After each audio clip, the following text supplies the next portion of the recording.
Teman-teman semua, ini adalah kitab Safinah Kalla Saya'lamun, karangan Syekhuna Syekh Maimun Zubair As-Sarani Ar-Rembani, Jawa Tengah. Assalamualaikum Yai, mohon maaf salah sebut, itu bukan kitabnya Mbah Mun, tapi kitabnya yang ditulis oleh Muhammad Ismail Al-Askholi. Assalamualaikum warahmatullahi wabarakatuh. Teman-teman semuanya, semoga sehat selalu, diberikan rezeki yang melimpah oleh Allah Subhanahu wa Ta'ala, sehat lahir batin. Itu tadi adalah kehebohan pertama yang telah dibuat oleh Kiai Imad, di mana beliau salah menyebut pengarang kitab Safinah Kalla Saya'lamun fi tafsiri Syekhina Maimun. Ini bukan ditulis oleh Romo Kiai Maimun Zubair, tapi oleh murid beliau yaitu Muhammad Ismail Al-Askholi. Yaitu rame di medsos bagaimana seorang Kiai Imad kurang jeli dalam membaca sampul kitab, sehingga penulisnya pun Lora Muhammad Ismail Al-Askholi tersenyum-senyum. Di dalam akun Facebooknya Kiai Muhammad Ismail Al-Askholi, yang juga pengarang kitab Safinah Kalla Saya'lamun, beliau menulis, saya ikut Ki Imad coret, Ki Imad ikut saya. Jadi Kiai Imad membaca kitab beliau di mana sesungguhnya beliau mencintai para habaib, tapi malah Ki Imad membatalkan nasab para habaib. Allahumma ufir lana.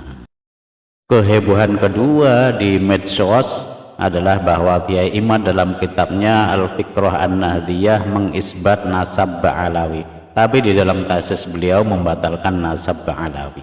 Halaman 166, qala al-muallifu Kiai Imaduddin wa min Bani Hashim, dan termasuk Bani Hashim adalah Sadatu Ba'alawi, Sadah Ba'alawi, al-muntasibuna, yang intisab ila Sayyid Alawi, kepada Sayyid Alawi bin Ubaidillah bin Ahmad al-Muhajir bin Isa bin Muhammad bin Ali bin Ja'far as-Shadiq bin Muhammad al-Baqir bin Ali Zainal Abidin bin Husain as-Sibqi bin Ali bin Abi Thalib radhiyallahu ta'ala anhum wa bani Fatimah az-Zahra binti Muhammadin Rasulullah sallallahu alaihi wasallam.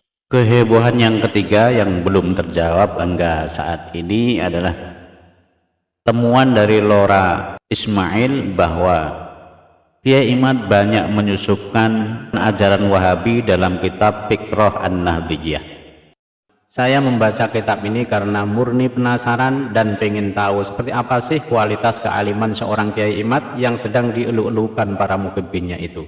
Hasilnya, setelah membaca sampai halaman 126, saya menemukan suatu fakta yang sangat membagongkan. Banyak dari isi kitab pemikiran NU karya Kiai Imad ini beliau copy paste dari situs-situs Wahabi tanpa menyebutkan sumbernya. Believe it or not, percaya atau tidak, berikut adalah data-data yang berhasil saya kumpulkan.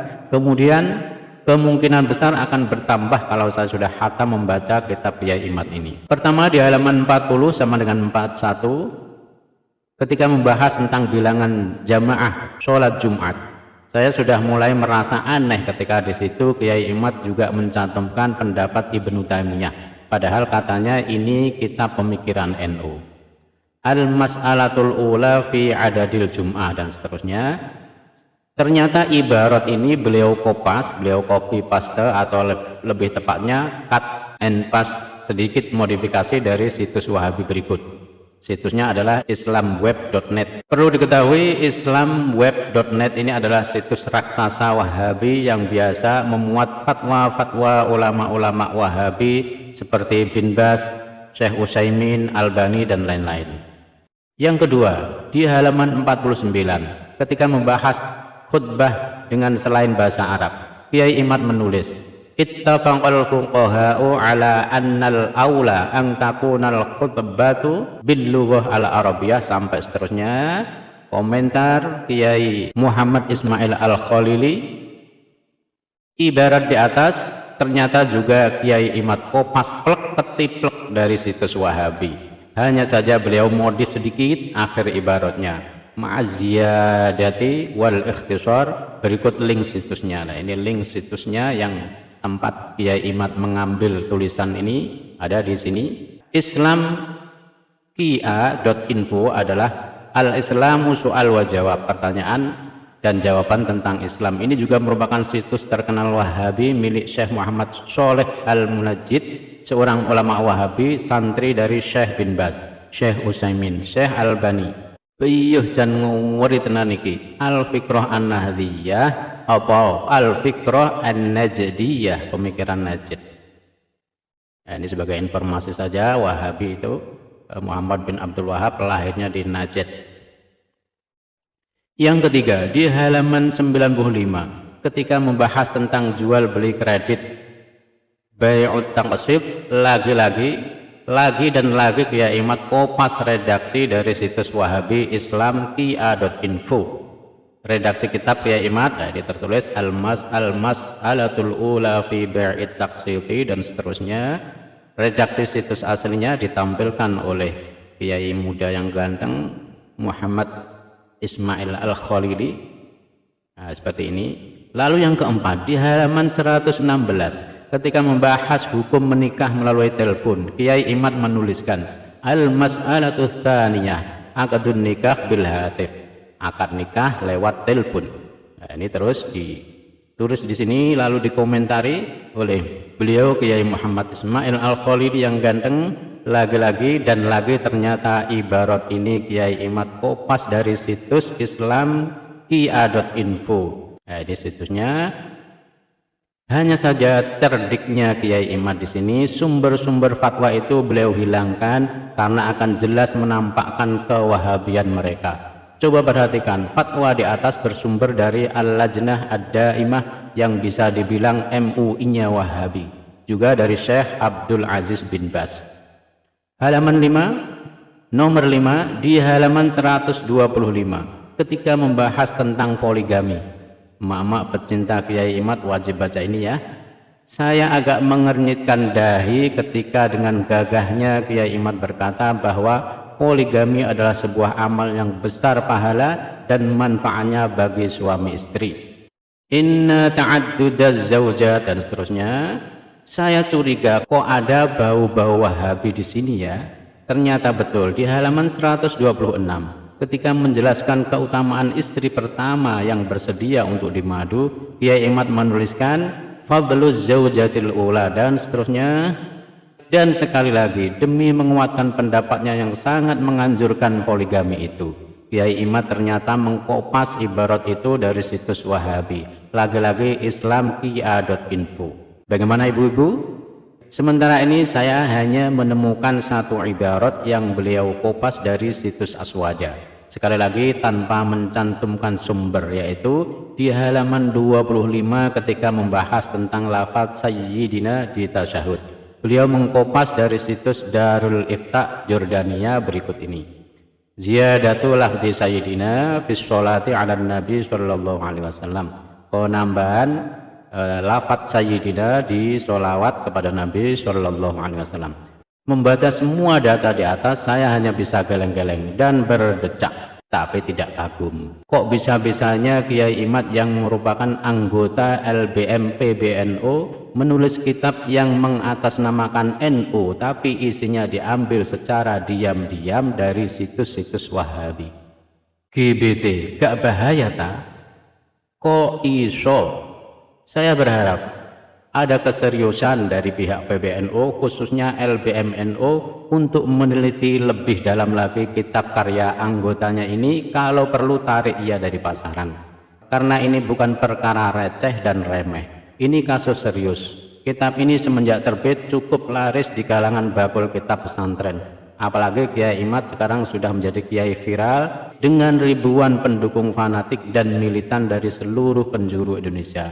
Bagaimana jadinya jika kitab yang disusupi banyak fatwa-fatwa Wahabi ini dikaji atau bahkan dijadikan kurikulum di pesantren-pesantren Muqib bin Kiai Imad yang notabene-nya adalah pesantren-pesantren NU? Apalagi sekarang Kiai Imad sudah berfatwa untuk meninggalkan kitab-kitab karya ulama Ba'alawi. Gimana jadinya kalau tanpa disadari santri-santri mereka malah nyasar sanad keilmuannya kepada ulama-ulama Wahabi seperti Syekh bin Baz, Syekh Utsaimin, dan Pak Albani. Saya sendiri tidak menuduh Kiai Imad sebagai penyusup Wahabi dalam tubuh NU. Saya tetap meyakini beliau sebagai kader NU dan bagian dari kita warga Nahdliyin. Respek saya ketika beliau menyebut ulama kami Syekhuna Khalil Bangkalan dalam tesis versi kitabnya sebagai Syekhul Masyayikh Al-Arif Billah. Respek saya ketika dulu beliau menyambut dengan baik tim kami Turos Syekhuna Khalil ketika melakukan kunjungan penelitian di Banten. Hanya saja pertanyaan liar di kepala saya, apa tujuan Kiai Imad menyusupkan fatwa-fatwa ulama Wahabi itu di kitab yang beliau namakan sebagai kitab pemikiran NU? Iki maksudnya piye? Mbok yo jangan namakan Al-Fiqrah An-Nahdiyah kalau gitu, tapi Al-Fiqrah Al-Imadiyah atau Al-Fiqrah Al-Gogeliyah atau Al-Fiqrah Al-Qopasiyah. Ingin rasanya saya sampaikan kepada beliau bahwa menukil sebuah maklumat tanpa mencantumkan sumber rujukannya itu adalah sebuah pengkhianatan dan penipuan ilmiah. Imam Nawawi dalam kitab Majmu'nya bahkan mengatakan wa minan nasihati dan seterusnya, yang artinya adalah termasuk bagian dari nasihat adalah menisbatkan suatu faedah ilmu kepada pengucapnya. Barang siapa yang melakukan itu maka ilmu dan keadaannya akan barokah. Akan tetapi barang siapa yang menukil sebuah kalam dan membuat orang lain mengira itu adalah ucapannya, maka ilmunya tidak akan bermanfaat dan keadaannya tidak akan barokah. Karena itu para ahli ilmu sejak dulu selalu menisbatkan suatu faidah kepada pengucapnya. Dulu para ulama-ulama NU berjuang keras untuk menjauhkan masyarakat dari pemikiran-pemikiran Wahabi. Sekarang ada kiai yang merasa paling NU, bahkan ngarang kitab tentang pemikiran NU, anggota LBM NU pula, tapi isi kitabnya malah menukil dari ulama-ulama Wahabi.